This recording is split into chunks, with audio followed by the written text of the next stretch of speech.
সবাইকে সংবাদ এক নজরে স্বাগত। সঙ্গে আছে আমি বুশরাত জাহানিমা। 10ম গ্রেডে বেতন স্কেল বাস্তবায়নের দাবিতে রাজধানীর কেন্দ্রীয় শহীদ মিনারে সমাবেশ করেছেন সরকারি প্রাথমিক বিদ্যালয়ের সহকারী শিক্ষকরা।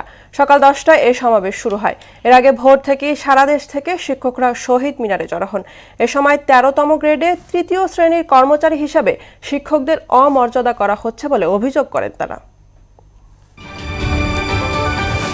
উপদেষ্টাদের মধ্য থেকে কিংস পার্টি গঠনের চেষ্টা চলছে বলে অভিযোগ করেছেন বিএনপির সিনিয়র যুগ্ম মহাসচিব রুহুল কবির রিজভী। এদের মধ্যে কেউ কেউ এখনও আওয়ামী লীগের সুরে কথা বলছেন বলেও মন্তব্য করেন তিনি। আর বিএনপিকে ভিন্ন শিবিরে ঠেলে দেওয়ার চেষ্টার পরিণতি ভালো হবে না বলে হুঁশিয়ারি দিলেন দলের স্থায়ী কমিটির সদস্য মির্জা আব্বাস।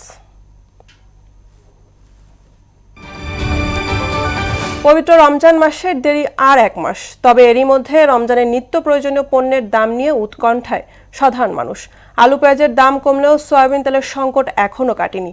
চিনি আর মসুর ডালের দাম ওঠানামার মধ্যে থাকলেও সব রকম বাদাম, খেজুর আর মশলার দাম বেড়েছে। সাপ্তাহিক ছুটির দিনে জমে উঠেছে ঢাকা আন্তর্জাতিক বাণিজ্য মেলার 29তম আসর।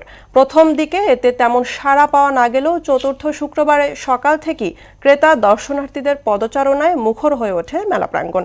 সকাল 10টায় গেট খোলার পরপরই আসতে শুরু করেন ক্রেতা দর্শনার্থীরা। ব্যবসায়ীরা বলছেন বেলা বাড়ার সঙ্গে সঙ্গে ভিড় আরও বাড়বে।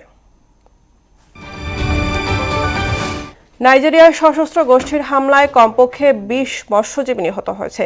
দেশটির উত্তর পূর্বাঞ্চলীয় প্রদেশ বর্নোতে বোকো হারামের বিদ্রোহীরা একটি গ্রামে হামলা চালালে হতাহতের এই ঘটনা ঘটে। এদিকে ফিলিস্তিনের গাজায় যুদ্ধবিরতির পরও ইসরায়েলি হামলায় 2 জন ফিলিস্তিনি নিহত হয়েছে।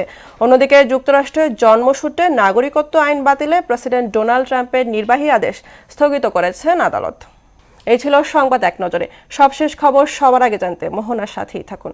এতক্ষণ সঙ্গে থাকার জন্য ধন্যবাদ সবাইকে।